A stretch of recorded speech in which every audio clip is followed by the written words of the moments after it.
Assalamualaikum warahmatullahi wabarakatuh. Yang terhormat dosen penguji ujian kinerja PPG Daljab Angkatan 3 tahun 2021. Perkenalkan, nama saya Reski Kelana Putra. Saya guru geografi di SMA Negeri 3 Takalar, Provinsi Sulawesi Selatan.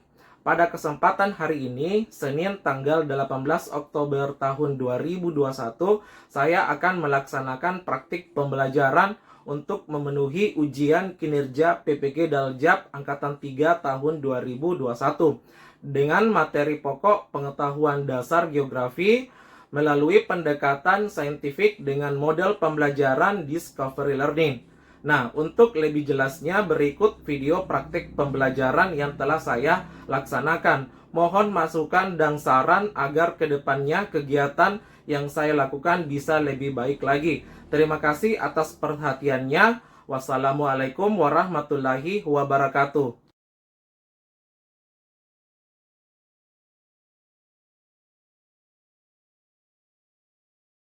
Assalamualaikum warahmatullahi wabarakatuh. Waalaikumsalam warahmatullahi wabarakatuh. Waalaikumsalam warahmatullahi wabarakatuh. Selamat pagi semuanya. Bagaimana kabar kalian? Pagi Pak, baik. Alhamdulillah baik. Baik Pak. Alhamdulillah jika kalian sehat dan baik-baik saja. Sebelumnya saya mengucapkan selamat kepada kalian yang telah meninggalkan bangku kelas 9 atau SMP kelas 3 dan sekarang sudah naik peringkatnya menjadi kelas 10. Oke. Jadi sebelum kita memulai aktivitas hari ini, alangkah baiknya kita berdoa dulu ya, agar pembelajaran hari ini dapat berjalan dengan baik dan bisa dipahami untuk semua ya, sehingga dapat bermanfaat bagi kita semua dalam kehidupan sehari-hari. Karena geografi itu ilmu yang mempelajari atau ilmu yang membuat kita bersyukur atas nikmat kita di bumi ini. Oke, untuk ketua kelasnya, Fadil memimpin kita berdoa, Nak. Baiklah, teman-teman, sebelum kita memulai pembelajaran, alangkah baiknya kita berdoa. Doa dimulai. Doa selesai. Oke, terima kasih Nak untuk Fadil sudah pimpin kita berdoa. Sebelumnya saya absen dulu ya. Kita akan panggil satu persatu, mulai dari Asmaul Husna. Iya Pak. Andi Puji. Husnul. Muhammad Tauhid. Nurul Arifah. Kurnia. Hadir Pak. Siti Rahmadani. Hadir Pak. Wahiyatul Akmal. Hadir Pak. Nanda Kurniati. Hadir Pak. Ahmad Fadil. Hadir Pak. Siti Mutmainnah. Hadir Pak. Mutia. Hadir Pak. Zera. Nurul Hikmah. Dan yang terakhir Muhammad Fahmi. Oke ya, jadi semuanya sudah hadir. Sepertinya kalian masih ada yang memunculkan kameranya, Nak. Silahkan kameranya dimunculkan dulu supaya pembelajaran kita lebih interaktif dan lebih bisa komunikatif ya. Jadi sebelum kita mulai pembelajaran hari ini, kita stressing dulu ya, agar kalian tambah semangat dan lebih enjoy dalam pembelajaran ya. Jadi di sini kalian ikutin gerakan saya ya. Coba kalian liatin gerakan saya, tangan kalian taruh di pundak. Oke, taruh di pundak terus digoyangkan. 1, 2, 3, 4. Oke, satu lagi. Kalian sekarang putar kepala kalian ya. 1, 2, 3, 4. Oke, gimana? Sudah lebih enjoy? Iya, Pak. Oke, semangat buat kalian. Hari ini kalian pertama kali belajar geografi ya. Waktu kalian SMP juga pernah belajar geografi, tapi geografi di SMP itu termasuk pelajaran IPS. Ya, lebih tepatnya IPS terpadu.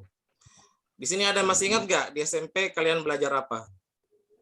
Belajar tentang bumi, Pak.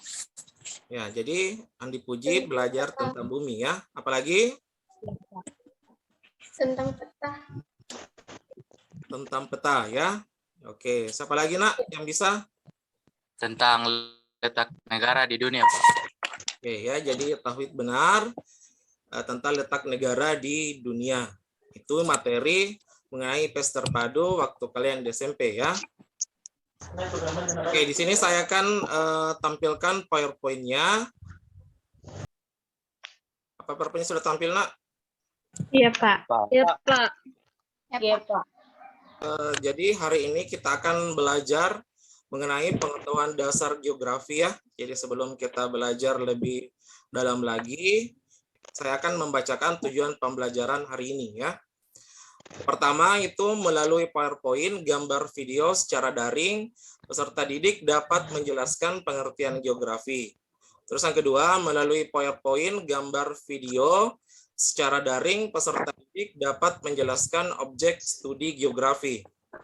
Terus tujuan yang ketiga, melalui kegiatan diskusi secara daring, peserta didik dapat menganalisis fenomena geosfer dalam kehidupan sehari-hari. Dan tujuan yang keempat, melalui presentasi peserta didik menyajikan laporan tentang pengetahuan dasar geografi dilengkapi dengan contoh dalam kehidupan sehari-hari. Oke, di sini ada sebuah pertanyaan. Apa sih itu geografi? Ilmu yang mempelajari bumi, Pak. Jadi menurut Wahyatul Akmal, ilmu yang mempelajari tentang bumi. Ada lagi, nak? Ilmu yang mempelajari tentang manusia dan lingkungan. Ya, jadi menurut Siti Ramadhani, geografi itu ilmu yang mempelajari tentang manusia dan lingkungan. Jadi itu beberapa tanggapan temannya mengenai apa itu geografi. Sekarang kita lanjut ke slide berikutnya. Oke, jadi di sini geografi merupakan ilmu yang mempelajari fenomena yang terjadi di permukaan bumi, ya. Oke, sekarang lanjut kita ke slide yang berikutnya. Oke, di sini ada pengertian geografi dari beberapa ahli, ya. Ini adalah Eratosthenes. Jadi Eratosthenes ini adalah bapak geografi, ya. Beliaulah yang pertama kali meletakkan dasar pengetahuan geografi. Beliau juga yang pertama kali menyusun buku geografi. Cuma buku yang dibuat beliau tidak sama dengan buku geografi yang sekarang. Karena masa itu buku yang disusun beliau hanya menceritakan kisah perjalanan para penjelajah dunia, ya. Terus beliau juga yang menceritakan kisah-kisah perjalanan para penjelajah dunia ini, ya. Pernah dengar Abel Tasman yang menemukan Pulau Tasmania yang berada di kawasan Australia, kemudian yang menemukan benua Australia James Cook, ya. Masih ada lagi Bartholomeus, terus Vasco da Gama, Columbus. Jadi dari cerita-cerita perjalanan mereka ini yang dibukukan oleh Eratosthenes, ya.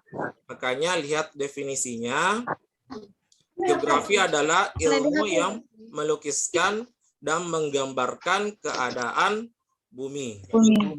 Oke, ya. Terus selanjutnya menurut Ptolemeus, ya. Menurut Ptolemeus ini geografi adalah ilmu yang menyajikan sebagian atau seluruh permukaan bumi, ya. Jadi Ptolemeus ini adalah bapak peta dan atlas dunia, ya. Beliaulah yang pertama kali menemukan teknik proyeksi peta. Kemudian beliau membuat peta dunia dari perbagian-bagian, kemudian sampai menjadi sebuah atlas. Karena beliau merupakan penemu peta, maka definisinya mengenai geografi seiring dengan kondisi tersebut. Oke, untuk slide selanjutnya, menurut Preston E. James, ya, geografi merupakan induk dari segala ilmu pengetahuan atau mother of all science. Hal ini karena semua studi mencoba mempelajari bumi, sehingga semua analisis awalnya harus berasal dari geografi, yang nantinya akan bercabang ke studi-studi ilmu lainnya, ya. Jadi contohnya di sini menurutnya Preston James adalah fisika. Fisika itu mempelajari proses-proses kejadian yang ada di alam. Terus kimia. Kimia mempelajari gas-gas atau unsur-unsur yang ada di alam. Terus apa lagi ya? Ekonomi. Ekonomi mempelajari aktivitas isi dari alam, yaitu penduduk. Fenomena geosfer adalah kejadian alam yang berhubungan dengan unsur-unsur geosfer, yaitu atmosfer, litosfer, hidrosfer, biosfer, dan antroposfer. Ya, di sini saya akan tanya, apa kalian bisa menjawab ya? Saya mulai dulu. Apa sih itu fenomena atmosfer? Oke, saya bisa jawab. Apa itu fenomena atmosfer? Cuaca dan musim. Oke ya, jadi Nanda Kurniati, fenomena atmosfer itu adalah cuaca dan musim. Ya, jadi di fenomena atmosfer ini kita akan mempelajari tentang suhu, tekanan udara, curah hujan, awan, dan angin. Oke. Selanjutnya, Nak, apa itu fenomena litosfer? Untuk fenomena litosfer itu Pak seperti gempa bumi dan vulkanisme. Ya, betul ya, Fahmi. Jadi di dalam litosfer itu ada batuan dan tanah ya. Ada juga nanti kita kenal dengan istilah tenaga endogen atau tenaga dari dalam bumi dan tenaga eksogen ya, atau tenaga yang berasal dari luar bumi.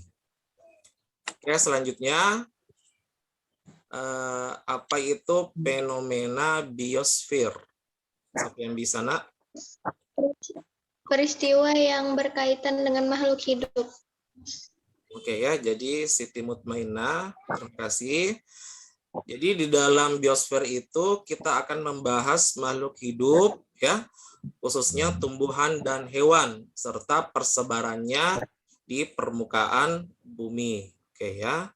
Selanjutnya, apa itu fenomena antroposfer, Nak? Siapa yang bisa? Tentang manusia dan kependudukan. Oke ya, jadi betul apa kata temannya Indi. Jadi fenomena antroposfer ini mengenai kependudukan serta aktivitas dan tindakannya yang mempengaruhi bumi. Oke, yang terakhir, apa itu fenomena hidrosfer? Hidrosfer membahas tentang air. Ya, jadi fenomena hidrosfer itu mengenai tentang air, ya, baik ya, air yang ada di darat maupun yang ada di laut. Nah, untuk lebih jelasnya di sini, saya akan menampilkan sebuah video, ya.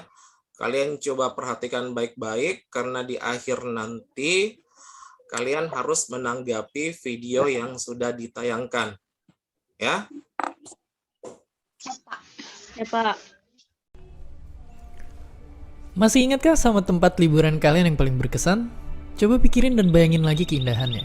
Kalau itu gunung, lihatlah gimana gunung itu bisa tinggi sampai nembus awan. Jika itu pantai, ingat lagi deburan ombak dan halusnya pasir yang waktu itu kalian rasakan. Tapi dari awal, kenapa sih gunung bisa begitu besar dan tinggi menjulang? Kenapa pantai harus dipisahin lautan dan bikin kita jadi jauh dari pulau seberang? Pikiran-pikiran inilah juga yang akan membuat kita bertanya tentang bumi yang kita pijak. Dan dari sana, masuk ke ilmu yang mengungkap itu semua. Selamat datang di Geografi. Singkatnya, geografi itu melajarin suatu wilayah dan gimana interaksinya dengan makhluk hidup yang tinggal di sana. Mungkin kalau ngomongin geografi yang kepikiran itu pasti peta dunia. Tapi nggak cuma soal peta aja, geografi juga ngajak kita mikirin kenapa benua-benua di bumi bentuknya bisa kayak gini. Dan kenapa orang-orang di tempat ini bisa punya suku yang beragam banget dan di tempat ini malah kebalikannya. Ya, kalau dipikirin, geografi itu udah kayak travel guide-nya tiap kita pergi kemana aja. Dia yang selalu siap ngajak kita menjelajah kemana aja dan siap ngejelasin apa dan kenapa sesuatu bisa kejadian di suatu tempat. Jutaan orang bahkan tidak menyadari bahwa kita udah sering banget pakai cara berpikirnya ilmu geografi di banyak kesempatan. Dengan kita tahu banyak tempat dan kondisi daerahnya, kita bisa kebantu kalau mau pergi ke suatu tempat dan bisa milih jalan yang paling cepat. Dan kalau misalkan kita nekunin bidang ilmu lain, ekonomi misalnya, dengan kita tahu lokasi, kondisi, dan sifat-sifat setiap negara, kita jadi tahu strategi terbaik untuk berdagang sama mereka. Ntar, kalau mau tahu lebih jauh lagi sama ilmu ini, ayo kita ikutin Kompas dan mulai perjalanan. Bumi itu sangat luas, dan faktanya kita udah bener-bener ngubah sisi dunia dari segala sisi. Karena itu, geografi hadir sebagai usaha kita untuk memahami bumi, yang secara garis besarnya kebagi lewat dua sudut pandang. Ada geografi fisik yang mencoba menjawab pertanyaan-pertanyaan kita tentang alam. Tanah, sungai, laut, hewan, tumbuhan, cuaca, pokoknya objek alami apa aja yang ada di alam. Dan geografi manusia yang ngejelasin dampak apa yang kita bawa ke permukaan bumi sekaligus yang dibawa bumi ke kita dari segi ekonominya, sosial, budaya, dan juga politik. Dan usaha ini pun udah kita perjuangin dari lama banget. Kira-kira 2400 tahun yang lalu, orang-orang Yunani kuno lah yang pertama nyoba nelusurin misteri-misteri bumi. Mereka penasaran dan terus berandai-andai tentang apa yang ada di luar sana. Dan dari situ mulai bikin banyak percobaan buat nyari tahu semua jawaban. Hingga ketika datang masa ketika ilmu pengetahuan terus berkembang, geografi pun ikut melesat dan jadi dasar buat bikin peta-peta yang akurat. Penjelajahan besar-besaran dilakukan ke berbagai belahan dunia yang dari sana juga bergantung kemajuan suatu bisnis ataupun negara. Sampai saat ini, geografi pun terus dibentuk banyak ilmuwan lewat berbagai metode dan pemahaman-pemahaman yang baru. Betapa banyak tempat dan kehidupan orang-orangnya yang bikin kita semakin sadar kalau dunia ini bukan soal hidup kita aja, tetapi juga mereka, manusia dan flora fauna yang hidup di belahan bumi lainnya. Bahwa kalau kita sembarangan ngasilin asap atau ngebuang sampah ke lautan, ternyata bisa mempengaruhi saudara kita yang berada di belahan bumi lainnya. Dan nggak cuma itu aja, masih banyak permasalahan di luar sana yang cuma terus-terusan jadi berita di TV aja. Mereka masih terus membutuhkan bantuan atau seenggaknya sedikit perhatian dari kita. Makanya coba buka jendela kalian, coba juga menyelamlah di dalam internet ataupun buku-buku, cari tahu segala kisah dan tempat-tempat yang bikin kita semua makin tertantang untuk belajar dan menjelajah. Dari sana, kita akan segera tahu kalau ada yang sedang menunggu kita di luar sana. Entah seorang anak kecil yang nunggu untuk dibacain cerita, atau sebuah petualangan menembus indahnya rimba raya hutan yang belum ditelusuri. Dan itulah geografi. Setelah ke banyak tempat dan ketemu banyak orang, pertanyaan selanjutnya adalah gimana semua itu Jadi setelah kalian menyaksikan video, saya akan berikan kesempatan kalian untuk menanggapi video tersebut. Tanggapan saya, bumi itu menuntun kita dalam perjalanan hidup sehari-hari. Menemukan letak suatu tempat dan membantu kehidupan kita. Dan geografi karena sangat dibutuhkan dalam kehidupan sehari-hari. Oke ya, jadi menurut Nurul Arifah, bumi itu menuntun kita dalam perjalanan hidup kita sehari-hari dan menemukan letak suatu tempat dan membantu kehidupan kita ya. Jadi kita tidak akan lepas dalam pelajaran geografi ya, karena sangat dibutuhkan dalam kehidupan sehari-hari ya. Objek formal geografi ini berupa metode atau sudut pandang ya yang digunakan dalam memahami objek material yang tadi ya. Dalam konteks itu geografi memiliki sudut pandang spesifik ya yang membedakan dengan ilmu-ilmu lain. Oke, jadi sudut pandang objek formal ini maka muncullah 6 pertanyaan pokok ya sebagai ciri khas geografi untuk mengkaji fenomena geosfer ya yang dikenal dengan istilah 5W tambah 1H Ya, nanti dalam fenomena geografi ini saya akan buat kelompok. Jadi silakan masing-masing dilihat LKPD yang saya sudah bagikan tadi, Nak. Jadi di sini saya sudah bagi kelompok. Jadi ada 4 kelompok. Pertama itu kelompok yang membahas tema litosfer, ya. Ya, Pak. Ini ada 4 orang ya yang tulisan warna merah ini yang jadi ketua kelompok, ya. Terus Iya, Pak. kelompok yang kedua hidrosfer, ya. Hidrosfer diketuai oleh Nurul Arifah. Tadi kelompok 1 diketuai oleh Asmaul Husna, ya. Iya, Pak. Terus tema yang ketiga yaitu atmosfer. Yang anggota kelompoknya ada di sini, silakan dilihat, Nak. Terus ketuanya itu Nafsiyah Mutmainnah. Terus tema untuk kelompok 4 yaitu biosfer, ya. Kelompoknya ada di bawah. Silakan dilihat, dan ketuanya adalah Mutia Safira. Oke, di sini juga saya kasih lembar penilaian, ya. Ya, jadi lembar penilaian ini saya harapkan kalian nilai secara bijak. Jadi kalau teman kalian memang presentasinya bagus, ya kalian beri nilai bagus, ya. Terus di sini lembar kerjanya, apa yang kalian ingin lakukan, kalian cari dan kumpulkan informasi dengan pendekatan 5W tambah 1H yang tadi, ya, yang berkaitan dengan fenomena geosfer yang sudah saya tentukan. Terus diskusikan dengan teman kelompoknya dan tuliskan pada buku catatan, ya. Setelah itu kalian buat PowerPoint-nya sesuai dengan ketentuan. Jadi ketentuannya di sini, pertama minimal 10 slide, yang kedua buat sesuai topik, dan yang ketiga penjelasan singkat. Paham semua? Jadi sekarang kalian coba diskusikan dengan teman kelompoknya, ya. Silakan bergabung dan berdiskusi di WA kelompoknya. Saya kasih waktu kurang lebih 15 menit. Setelah itu nanti bergilir tiap kelompok untuk mempresentasikan hasil diskusi dengan temannya, ya. Kalau ada yang mau ditanyakan, silakan bertanya di room Zoom ini, Nak. Baik. Langsung saja sekarang presentasikan kelompok 1, ya, litosfer. Baik, Pak.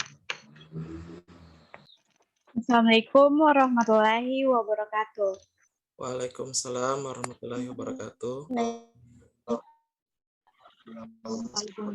Waalaikumsalam warahmatullahi wabarakatuh. Kelompok 1 ingin mempresentasikan materi tentang fenomena litosfer, yaitu gempa bumi Samudra Hindia 2004. Gempa bumi Samudra Hindia 2004 terjadi pada pukul 8.58 waktu Indonesia Barat, tanggal 26 Desember 2004. Epicentrumnya terletak di lepas pantai barat Sumatera, Indonesia. Gempa bumi ini menerjang banyak negara di Asia Tenggara dan sekitarnya, termasuk Indonesia, Sri Lanka, India, Thailand, Maladewa, Somalia, Myanmar, Malaysia, dan negara lainnya, terutama Australia dan Eropa. Juga menderita korban tewas yang waktu itu sedang liburan di Asia Tenggara. Swedia kehilangan 543 warganya dalam bencana ini, sedangkan Jerman telah mengidentifikasi 539 korban dari negaranya. Kita dapat lihat di sini gambar peta persebaran negara yang terdampak di negara Hindia 2004.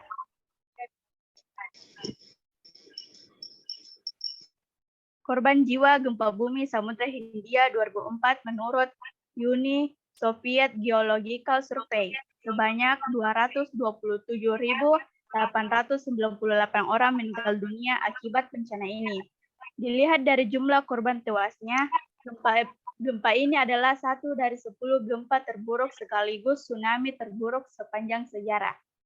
Indonesia merupakan negara yang paling parah terkena dampaknya, dengan perkiraan korban tewas mencapai 170.000 orang. Terima kasih.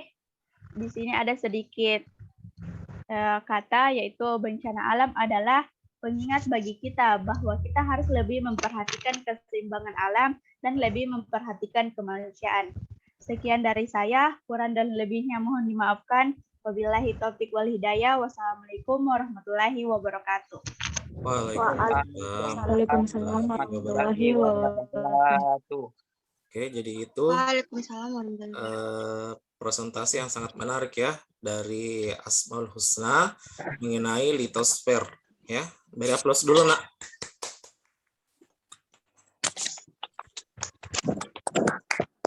Oke, kelompok 1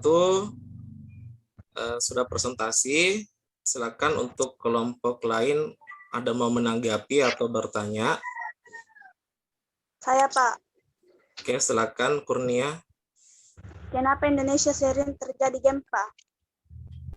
Oke, jadi pertanyaannya kenapa Indonesia sering terjadi gempa? Oke, silakan kelompok 1 menjawab, nak. Saya Pak. Karena wilayah Indonesia terletak di dekat pertemuan lempeng tektonik. Pergerakan lempeng tektonik di titik pertemuan ini menyebabkan terjadinya gempa bumi. Oke ya, jadi kenapa Indonesia sering terjadi gempa? Karena Indonesia terletak dekat pertemuan lempeng-lempeng tektonik, ya. Pergerakan lempeng tektonik ini menyebabkan terjadinya gempa. Oke, kita masuk ke kelompok 2, kelompok hidrosfer, siap? Bismillahirrahmanirrahim. Mohon maaf kameranya tidak bisa tampil, jadi saya menjelaskan tentang fenomena hidrosfer Sungai Citarum, predikat sungai tercemar di dunia. Sungai Citarum yang berlokasi di Jawa Barat dan berada di DAS Citarum telah menyandang predikat sebagai salah satu wilayah yang tercemar di dunia. Sungai sepanjang 269 km ini mempunyai 3 masalah utama. Pada bagian hulu DAS, terdapat lahan kritis yang kerap kali memberikan masukan erosi tanah. Selanjutnya, mengalir pada sepanjang aliran dan mengendap. Sedimentasi yang menumpuk tersebut menyebabkan potensi bencana banjir ketika musim penghujan datang.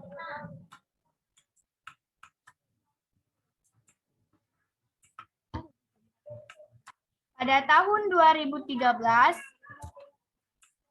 Green Cross Switzerland dan Blacksmith Institute telah membenarkan bahwa Sungai Citarum menjadi salah satu tempat tercemar dan terkotor di dunia. Aliran air di sepanjang sungai mengalami penurunan kualitas karena banyaknya erosi serta ditambah pencemaran kotoran ternak, sampah rumah tangga, dan limbah pabrik. Quotes of the day, air, meskipun ia mengalir dan tak memiliki bentuk sendiri, ia adalah roda tempat kita dibentuk. Terima kasih. Wassalamualaikum warahmatullahi wabarakatuh. Waalaikumsalam warahmatullahi wabarakatuh. Waalaikumsalam warahmatullahi wabarakatuh. Oke, itu presentasi dari Nurul Arifia yang membahas tentang fenomena hidrosfer. Ya. Oke, selanjutnya kelompok 3, kelompok atmosfer, siap? Oke, Assalamualaikum warahmatullahi wabarakatuh. Waalaikumsalam warahmatullahi wabarakatuh. Warahmatullahi wabarakatuh. Saya mewakili kelompok 3 untuk mempresentasikan tentang fenomena atmosfer, yaitu El Nino, fenomena yang menyebabkan panas di Indonesia. Apa sih itu El Nino? El Nino berasal dari bahasa Spanyol yang berarti anak Tuhan. Awalnya terminologi ini digunakan oleh nelayan di pantai Ekuador untuk menunjukkan adanya arus panas yang muncul saat Natal hingga beberapa bulan berikutnya. Dan dari penjelasan itu kita bisa mengartikan bahwa El Nino adalah fenomena naiknya suhu permukaan laut Samudra Pasifik di atas normal. El Nino memberikan dampak tidak hanya kepada Indonesia, namun juga kawasan Amerika Latin seperti Peru. Proses terjadinya El Nino. Proses terjadinya El Nino disebabkan oleh meningkatnya suhu di Samudra Pasifik bagian tengah dan timur. Hal ini akan membuat suhu udara dan kelembapan udara di atasnya akan meningkat. Pada kawasan tersebut, yang akan terjadi adalah menjadi lebih sering turun hujan. El Nino menyebabkan musim kemarau yang berkurangnya curah hujan yang ada di Indonesia. Apa sih dampak yang ditimbulkan dari fenomena El Nino ini? Dampaknya yaitu El Nino membuat sebagian wilayah benua Asia seperti Indonesia dan sebagian wilayah benua Australia akan mengalami kemarau yang panjang. Sedangkan sebaliknya, benua Amerika terutama bagian utara mengalami musim hujan cukup panjang. Besarnya dampak yang ditimbulkan oleh kekeringan menyebabkan penderitaan yang hebat bagi umat manusia. Bagaimana cara mengantisipasi fenomena El Nino ini? Yaitu untuk mengantisipasi dampak negatif dari El Nino ini, yaitu pemerintah hendaknya melakukan peringatan dini kepada masyarakat agar masyarakat bisa melakukan persiapan di segala sektor. Selain itu, hendaknya pemerintah dan juga masyarakat mempersiapkan cadangan makanan pokok, misalnya seperti beras, untuk mengantisipasi paceklik pangan. Hal tersebut sebagai upaya penanganan sekaligus antisipasi sebab El Nino memungkinkan gagal panen bagi para petani. Jika masyarakat tidak mempersiapkan pangan, tentu masyarakat akan mengalami paceklik pangan karena adanya krisis pangan akibat dari gagal panen. Hal-hal praktis yang dapat dilakukan saat El Nino terjadi yaitu pertama melakukan penghematan penggunaan air, kedua bisa mengelola air buangan agar bisa dimanfaatkan kembali, ketiga sering menanam pohon, dan terakhir jangan membuang sampah sembarangan. Hal tersebut harus dilakukan secara bersama dan kata-kata terakhir dari saya, kesimpulan yang dapat kita ambil, bumi adalah tempat paling suci di semesta. Mencintai bumi dan mencintai kehidupan adalah cara untuk menghasilkan getaran positif. Sekian dari kelompok 3. Assalamualaikum warahmatullahi wabarakatuh. Waalaikumsalam warahmatullahi wabarakatuh. Oke ya, presentasi yang sangat menarik dari Nafsia yang membahas tentang fenomena yang terjadi di atmosfer. Ya, beri kita aplaus dulu untuk kelompok 3. Oke, setelah itu ada yang mau bertanya dari kelompok lain, Nak? Saya, Pak. Oke, silakan. Kenapa di Indonesia cuma 2 musim? Oke ya, jadi pertanyaannya dari kelompok 4 ya. Mengapa Indonesia cuma ada 2 musim? Oke, silakan kelompok 3 menjawab.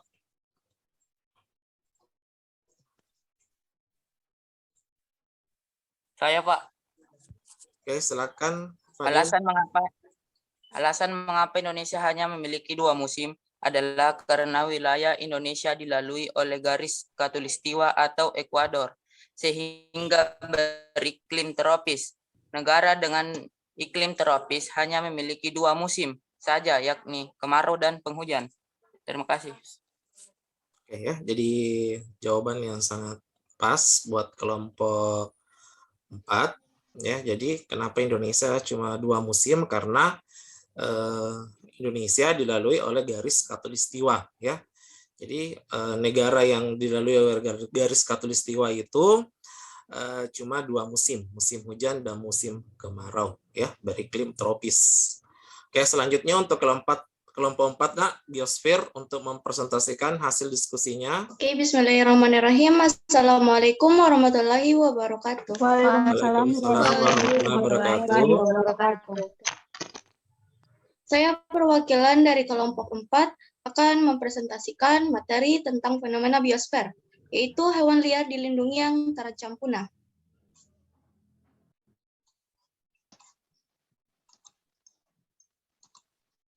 Nah, seperti yang kita ketahui, bahwa Indonesia terkenal memiliki kekayaan flora dan fauna yang beragam. Flora dan fauna langka juga banyak ditemukan di Indonesia. Tapi sayangnya, perdagangan hewan liar yang dilindungi masih langgeng dan tidak terkendali. Hal inilah yang membuat beberapa hewan liar di Indonesia terancam punah keberadaannya. Orang-utan memasuki, contohnya seperti orang utan yang memasuki kawasan permukiman warga di desa Lusan, Kecamatan Komam, Kabupaten Pasar, Kalimantan Timur.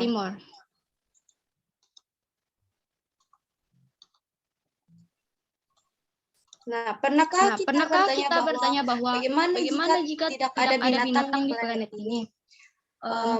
Itu tidak akan sama karena binatang mungkin tampak tidak penting atau sangat berbahaya bagi manusia.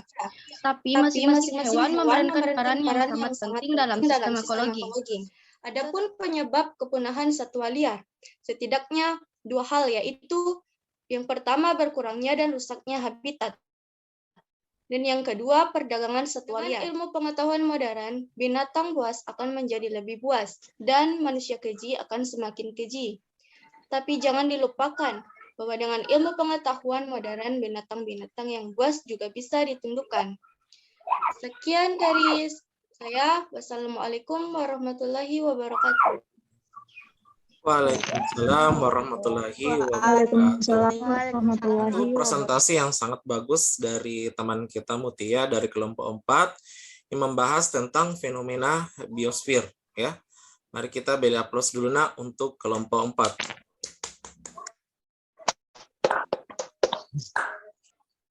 Jadi kesimpulan hari ini setelah kita mempelajari geografi, jadi kita banyak tahu tentang apa itu geografi ya. Lalu apa saja fenomena yang terjadi dalam geografi ya? Ada fenomena hidrosfer yang sudah dipresentasikan tadi temannya mengenai Sungai Citarum. Terus ada fenomena atmosfer di mana tadi ada temannya mengatakan terjadinya gejala El Nino ya. Terus ada fenomena biosfer yang tadi dikatakan kelompoknya Mutia ya, tentang persebaran flora dan fauna. Dan tadi juga dijelaskan oleh temannya tentang perdagangan hewan liar. Nah, untuk selanjutnya saya sudah buat kuis mengenai pengetahuan dasar geografi. Kuis tersebut pertanyaannya ada di LKPD-nya, cuma saya buat lagi ke dalam aplikasi Google Form. Supaya nanti setelah selesai mengerjakan, nilainya langsung muncul ya. Oke, silakan kalian coba kerjakan nak. Saya sudah share linknya di WA Group. Oke. Bagaimana kuisnya nak? Susah nggak? Nanti hasil kuisnya saya share di WA Group. Ya, nah, jadi di sini sekarang kumpulkan hasil diskusinya, LKPD-nya, dan lembar penilaian yang tadi kumpul melalui via Google Classroom ya. Sebentar. Mungkin cukup ya untuk pembelajaran hari ini nak, karena waktunya juga sudah habis. Untuk minggu depan kita akan bahas mengenai pendekatan konsep dan prinsip geografi ya. Jadi kalian tetap jaga kesehatan dan tetap jaga diri ya, dan tetap semangat. Oke, sebelum diakhiri, mari kita berdoa dulu ya. Silakan ketua kelasnya nak Fadil untuk bimbing temannya berdoa. Baiklah teman-teman, sebelum kita mengakhiri pelajaran ini, marilah kita berdoa. Berdoa dimulai. Berdoa selesai. Terima kasih buat Fadil sudah pimpin kita berdoa nak. Baik, saya ucapkan terima kasih banyak kalian sudah bergabung di kelas virtual geografi. Kalian sekarang boleh istirahat dan sampai jumpa. Wassalamualaikum warahmatullahi wabarakatuh. Waalaikumsalam.